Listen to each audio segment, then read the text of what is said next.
आयोजित होता है चमोली जनपद में। बंड विकास मेला चमोली जनपद में आयोजित होता है। तो ए का तीसरा, कंडक मेले का आयोजन जो किया जाता है दोस्तों, वो किया जाता है उत्तरकाशी में, यानी कि बी का पांचवा। जाख मेला की अगर हम बात करें तो इसका आयोजन जो है गुप्तकाशी रुद्रप्रयाग में किया जाता है।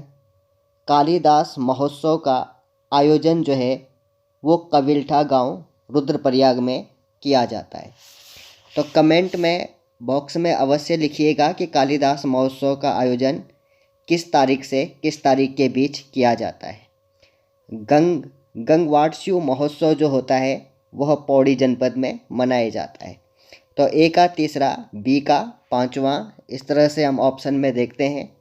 तो इसका जो राइट आंसर होगा दोस्तों वो ऑप्शन बी होगा। ऑप्शन बी इसका राइट आंसर होगा। नेक्स्ट आगे बढ़ते हैं। तो आगे भी हमको एक मैचिंग का क्वेश्चन दिया गया है दोस्तों, तो उसे देखते हैं उसमें क्या क्या है। तो एक तरफ विधानसभा क्षेत्र है और दूसरी तरफ जनपद है, तो इनको मैच करते हैं। तो पिरान कलियर जो विधानसभा क्षेत्र है वो हरिद्वार जनपद के अंतर्गत आता है। नैनी डांडा विधानसभा क्षेत्र जो है वो पौड़ी जनपद के अंतर्गत आता है। हवालबाग जो होता है वो अल्मोड़ा में होता है। कपकोट विधानसभा क्षेत्र जो है वो बागेश्वर में है और डुंडा विधानसभा क्षेत्र जो है उत्तरकाशी में है। यानी कि ए का पांचवा और बी का चौथा। तो इसका जो 28वें नंबर का जो हमारा प्रश्न है उसमें जो है सही विकल्प इनमें से होंगे तो होगा विकल्प डी। विकल्प डी इसमें राइट आंसर होगा। अब आगे बढ़ते हैं दोस्तों।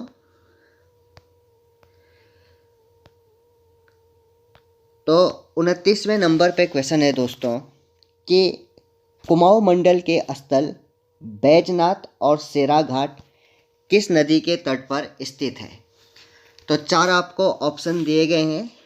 ऑप्शन ए है कोसी नदी, बी है गौरी गंगा, सी है सरयू और डी है गंडकी। तो इसका जो राइट आंसर होगा दोस्तों 29वें का वो सी होगा। सी यानी कि सरयू। तो सरयू नदी के तट पर कुमाऊं के दो प्रसिद्ध स्थल बैजनाथ और शेरा घाट स्थित है। अगला क्वेश्चन है दोस्तों, अलकनंदा और खांडव गंगा नदी के संगम पर पौड़ी जनपद का कौन सा स्थल स्थित है।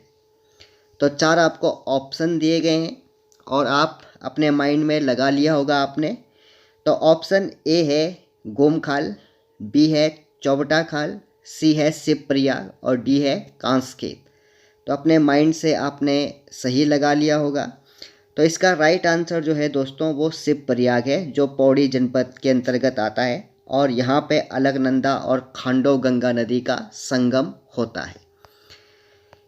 इसी प्रकार से मैं सारे विकल्प इसलिए पढ़ रहा हूँ ताकि आपको समय मिल जाए अपना आंसर लगाने के लिए, और आप अपनी कॉपी में भी लिख भी सकते हैं और उसमें मैचिंग कर सकते हैं कि कितने क्वेश्चन आपके सही हो रहे हैं।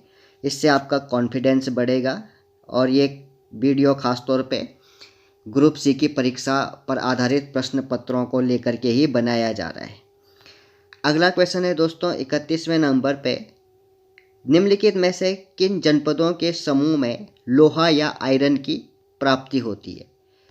तो ऑप्शन ए है उत्तरकाशी, पिथौरागढ़, देहरादून और टिहरी, बी है नैनीताल, चमोली, पौड़ी और टिहरी, सी है अल्मोड़ा, देहरादून, हरिद्वार, नैनीताल और डी है टिहरी, रुद्रप्रयाग, चमोली और उत्तरकाशी।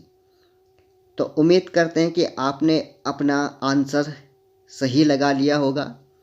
तो इसका राइट आंसर है बी, नैनीताल, चमोली, पौड़ी और टिहरी, यहाँ पे लोहे की प्राप्ति होती है।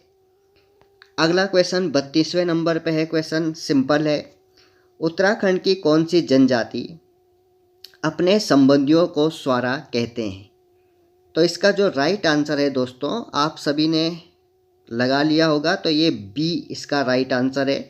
बी यानी कि भोटिया। तो भोटिया जनजाति के लोग अपने संबंधियों को स्वारा कहते हैं। अगला क्वेश्चन 33वें नंबर पे, निम्नलिखित में से कौन सा ग्लेशियर टिहरी और रुद्रप्रयाग जनपद में फैला है? ऑप्शन ए है बंदरपूंछ, ऑप्शन बी है पिंडारी, ऑप्शन सी है मैकतोली और ऑप्शन डी है खतलिंग। तो इसका जो राइट आंसर होगा दोस्तों वो खतलिंग ग्लेशियर होगा। खतलिंग ग्लेशियर जो है वो टिहरी और रुद्रप्रयाग दोनों जनपद में फैला है। अगर बंदरपूंछ ग्लेशियर की बात करें तो ये उत्तरकाशी में है। पिंडारी और मैकतोली दोनों ग्लेशियर बागेश्वर में है। नेक्स्ट क्वेश्चन, स्वर्गारोहिणी ग्लेशियर की ऊंचाई कितनी है? तो स्वर्गारोहिणी यहाँ पे ग्लेशियर की जगह में चोटी होना चाहिए था संभवतः, चलो खैर जो भी है। तो इसकी जो ऊंचाई कितनी है तो उसका राइट आंसर होगा 62-52 मीटर। तो 62-52 मीटर जो है स्वर्गारोहिणी पर्वत कह सकते हैं हम कि उसकी ऊंचाई जो है 62-52 मीटर है। नेक्स्ट अगला क्वेश्चन 35वें नंबर पे है दोस्तों, स्वतंत्रता संग्राम में कुमाऊं का योगदान। इस पुस्तक को किसने लिखा है? किस स्वाधीनता संग्राम सेनानी ने लिखा है? तो 4 आपको ऑप्शन दिए गए हैं।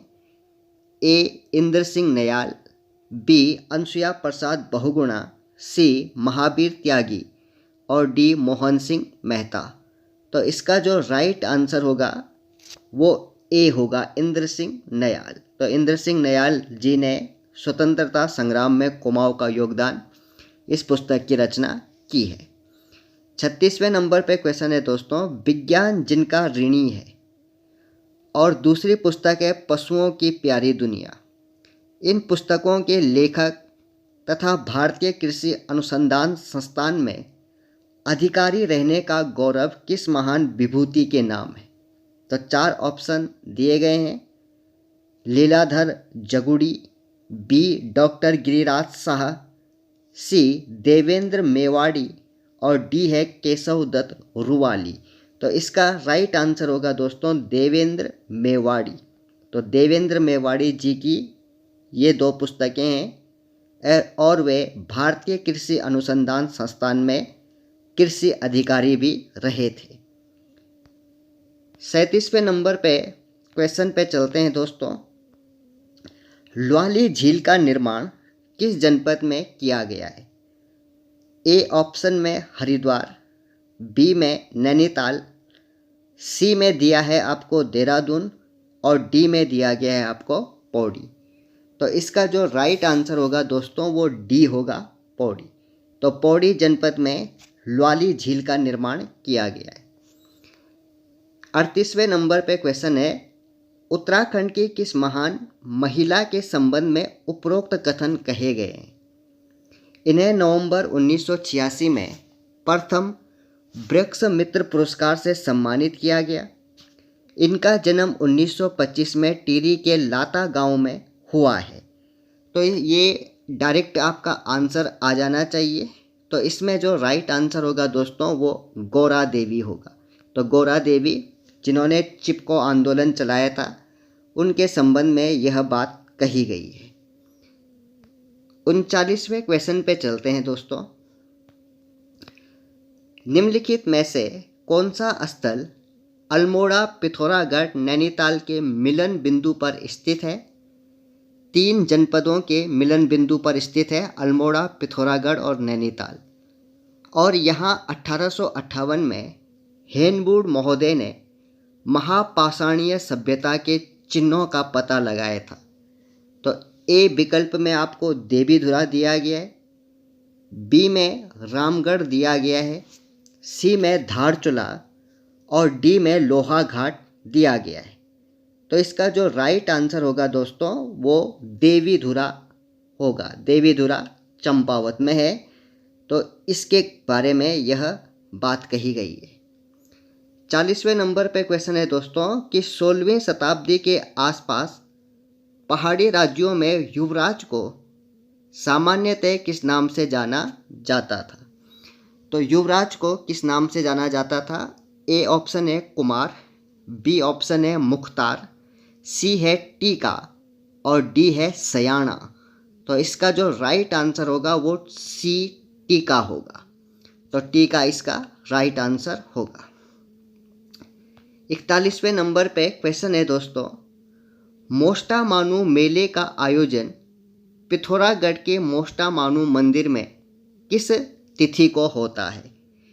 तो इसमें 4 आपको विकल्प दिए गए हैं। 16 सितंबर, बी में 15 अक्टूबर, सी में 14 जनवरी और डी में 15 अप्रैल आपको दिया गया है। तो इसका जो राइट आंसर होगा दोस्तों वो ए होगा 16 सितंबर। तो 16 सितंबर को मोष्टामानु मेले का आयोजन किया जाता है। 42वें नंबर पे क्वेश्चन है दोस्तों कि श्रीनगर गढ़वाल में स्थित राजा अजयपाल का भवन किस वर्ष भूकंप के कारण क्षतिग्रस्त हो गया था?